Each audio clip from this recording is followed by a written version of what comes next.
What does it mean to actually learn something? Not just to memorize a definition or recite an answer back on a test, but to wrestle with an idea, refine it, and make it your own. Right now, artificial intelligence is reshaping what that process looks like for students everywhere. Today, I would like to talk about why colleges should allow AI tools to be used in student assignments with guidelines to teach them responsible usage.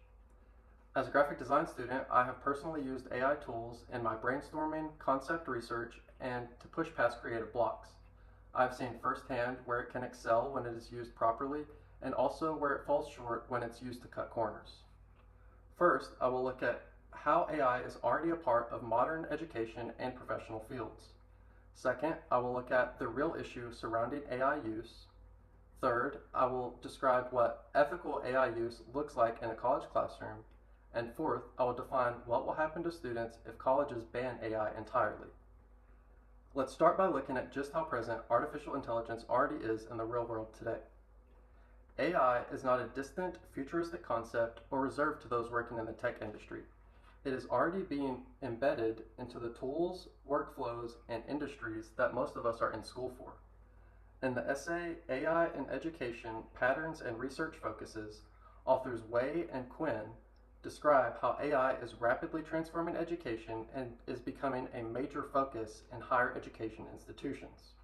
A 2025 IEEE study by S. Burke proves that it is more than a hyper-focus, and it is already being integrated into classrooms at an increasing rate. The essay AI in Education, Revolutionizing Learning in the Digital Age by Alison Rosen, her research puts it the most plainly. AI is reshaping how students learn and how educators teach. Let's think about just some of the fields represented here at MTSU, like design, engineering, and marketing.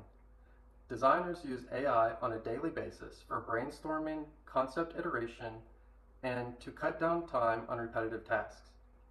Architects use AI tools to model and test built-in concepts faster than ever before. Marketers use AI to analyze audience data and draft campaign copy. The point is, AI use is no longer optional in these industries. It is becoming baseline practice. So the question is no longer whether we should let students use AI, it is, are we going to prepare them to use it well? Now that we know AI is already in the landscape, let's look at the real issue surrounding it. The real problem is misuse, not the tool itself. Banning AI on college campuses does not prevent students from using it. It just means they use it in secrecy with no guidance or accountability, which is the worst possible outcome. Think about it like this. Schools don't ban calculators because students might use them to cheat.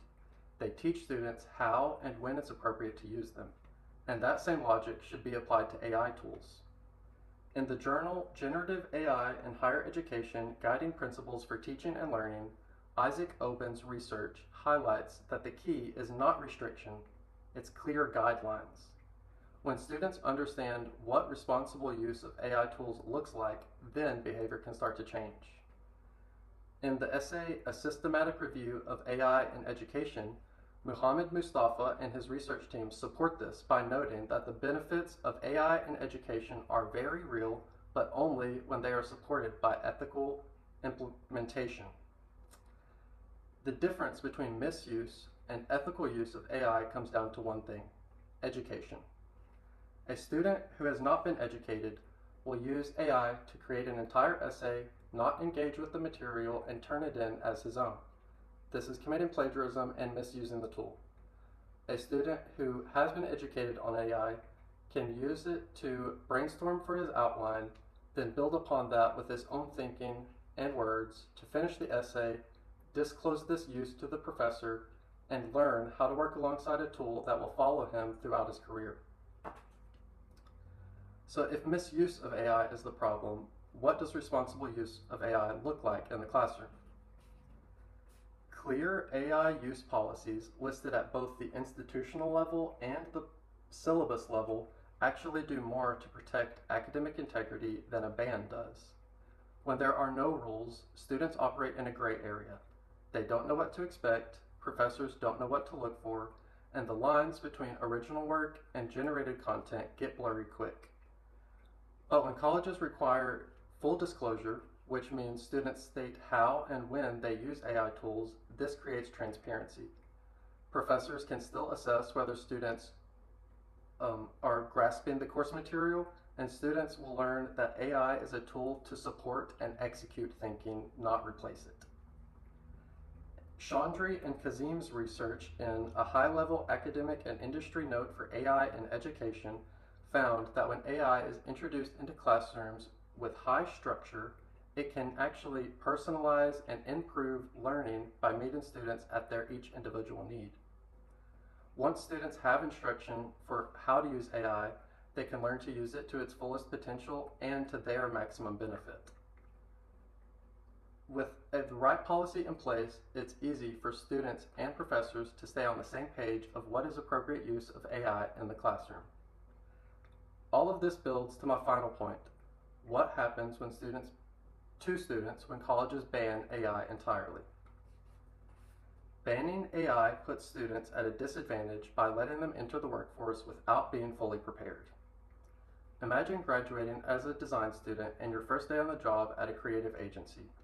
Your team is efficient in using Figma Make, Midjourney, and other AI tools. They know how to prompt it, refine it, and integrate it into the company's workflow. And you barely understand what these phrases mean because your college told you that AI was off limits. This is a major gap, and it is not just hypothetical. Job listings across the country in both creative and non-creative fields are starting to list AI tool proficiency as a required skill for the job. For design students like myself specifically, the tools I'm being taught in school already have built-in AI features.